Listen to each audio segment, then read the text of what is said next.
G'day Bodgies and Widgies and welcome back to the channel. Now just last week I showed you my brand new 6-foot native Australian aquarium.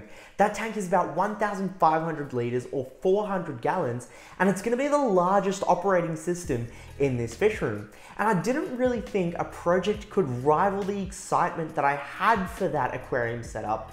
But I've been proven wrong with my brand new, absolutely adorable little Medaka Ricefish pond.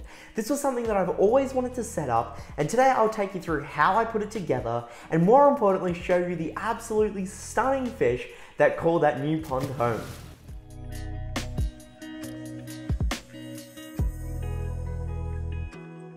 Now, I will say that I am absolutely no Dr. Plants or Serpa Design. This will not be a how-to video on making a Medaka Ricefish pond, but I'll basically talk you through how I set mine up, and if there's anything that you wanted to take from that, then absolutely be my guest. But this is a 31 litre decorative plant pot, and the benefit of going with one of the decorative plant pots is it doesn't have the same sort of drainage hole that standard plant pots have. Plus, it also looks really, really nice. Now, the one thing I did, however, do additionally to this plant pot was waterproof it. And in hindsight, I probably didn't need to do this, but it's one of those things where it doesn't really hurt to do so, and it was a very, very minimal cost of doing it as well. Basically, what I did was get this pond sealing product. The one I used specifically was the cromolyn pond sealer that I picked up from my local Bunnings warehouse.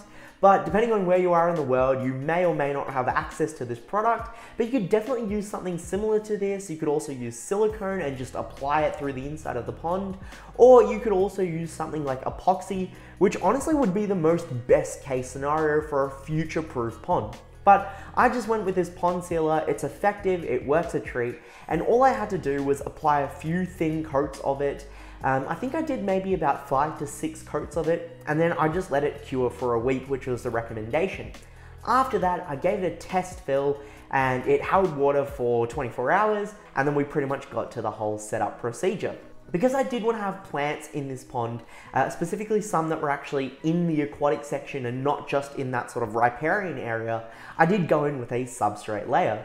I put in a pretty decent layer of aquasoil, but after the aquasoil went in, I did cap it with a pretty decent layer of gravel as well. And this is just to stop the water from getting too murky down the line, because this is a project that I'll probably have running for the next few years and don't really plan on taking down. And when it comes to the actual riparian zone, that's where you've got a few different options. I saw a couple of different videos, some of which used inverted terracotta pots, some used cinder blocks or bricks, and I was thinking to go the brick route. However, after I was having a look in my 6-foot aquarium sump, I noticed that the backy rods that I was using seemed to be pretty effective at being pillars. They were the perfect height for me to put into here, and they would also serve as a fantastic home for all of the biological filtration that I would miss out on, because this would be a no-filter pond. I'd just be relying on the plants to do all of my filtration. And then to give me some more surface area for my terracotta pots, I just cut out some egg crate light diffuser. So realistically, all of the setup of this pond was pretty much just scraps or things that I had on hand already.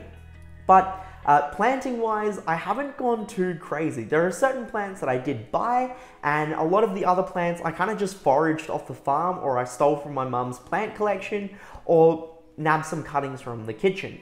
We'll work from left to right and go through all of the plants that are currently in this pond. Okay, so starting from the leftmost starting from the leftmost pot, I forgot the word there for a second, that has a stem of creeping Jenny, and there's also this random stem plant, which honestly I just took from my neighbor's dam, and that's actually doing pretty well.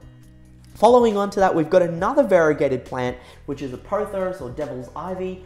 I really love the variegated indoor plants for whatever reason. I think it's just a cool genetic difference to the standard plants that we have, and I definitely want to add some more variegated or different color throwing foliage into this pond.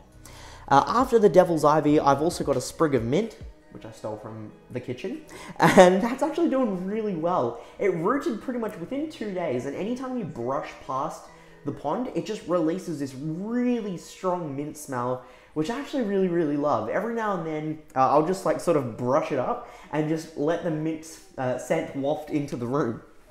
Then we've got the biggest pot, which right now just has a single peace lily. Thankfully, that's just sort of adjusted into its environment. Then we follow on, and I've just got this like sort of big plant of Japanese rush, and that just adds some really cool height, and it also adds some variegation, which I like. And then the final pot is probably the coolest plant that I have, and that's a fancy endocrinus or Amazon sword. This one specifically throws out like these blood red leaves. It originally had those when it arrived, but now it's just sort of going through its transition sort of phase into this environment. And to get more of the reds out, I'll definitely be giving it a very iron-rich fertilizer. So I'm waiting for those red leaves to come out. To bridge that sort of terracotta pot area and the water, and just to tie things together so it doesn't look so obvious and artificial, I did put in a pretty decent chunk of driftwood, which acts as a perfect platform for all of my mosses. I do really like moss, and there's a star moss, some sphagnum moss, and the typical Java moss. That one I just got locally, and then the star and badge moss, or sorry, star and sphagnum moss, I just foraged off the farm and just threw it in there. And it's doing a treat. The moss wicks up all the moisture and just constantly stays hydrated, so I really don't need to do anything much with it. Now, in terms of the plants in the aquatic section, that's where I've got a few different stems of Rotala. They're doing so well, like way better than I expected. So I'm just gonna pretty much keep propagating them and just let them almost be like a carpet, but just take over the entire bottom of the pond. And then finally, there is also some red tiger lilies. And those ones I only added recently, but they've established really well as well.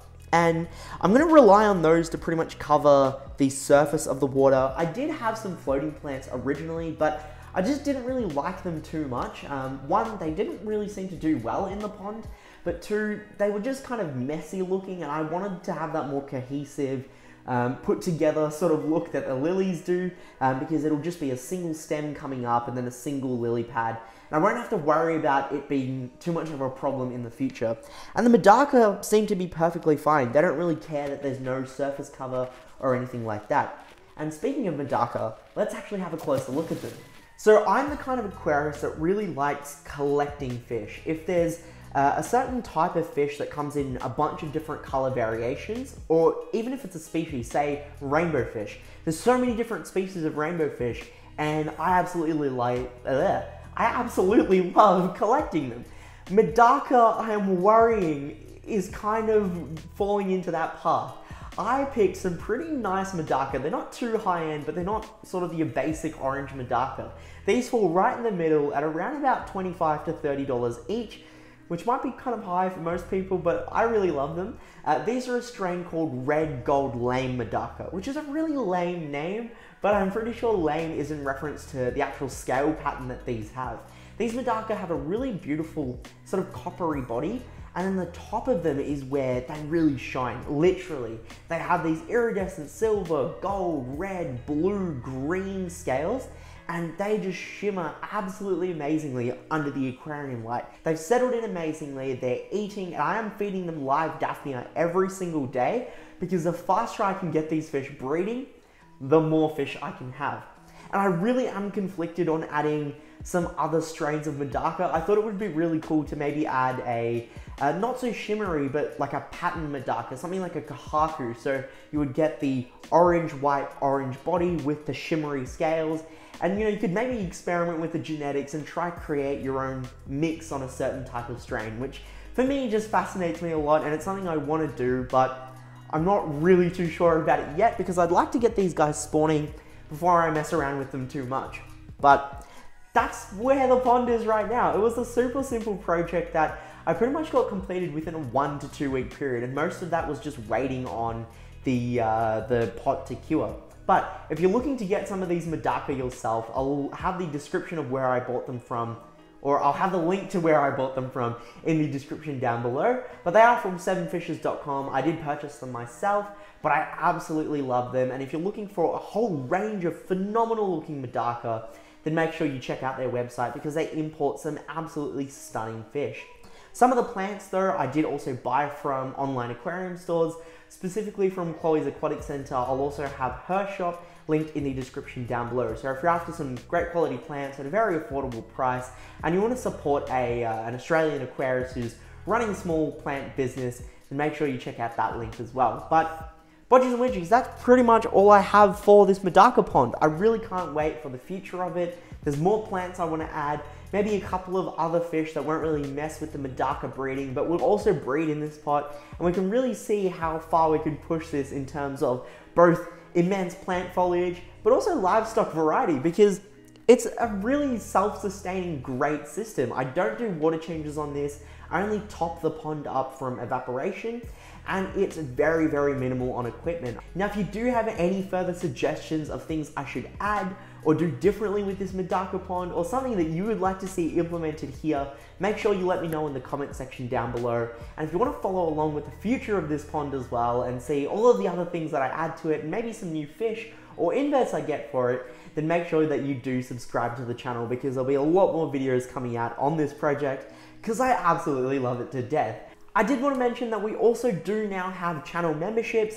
The first members only video is also on there, and if you want to see the behind the scenes of how the fish room comes along, or future projects like this Medaka pond even before they come out on the normal videos, then make sure you check out the membership as well. For a very small fee, the support that you give goes a very long way for me to be able to pull off projects like this, and also some absolutely crazy ones that I've got planned as well. So I'll leave that up to you, and you'll see that in the join button down below. But thank you so much for watching Bodgies and Widgies, and as always, stay happy, stay safe, stay Aussie Australian. Bodgie and the Medaka pond out.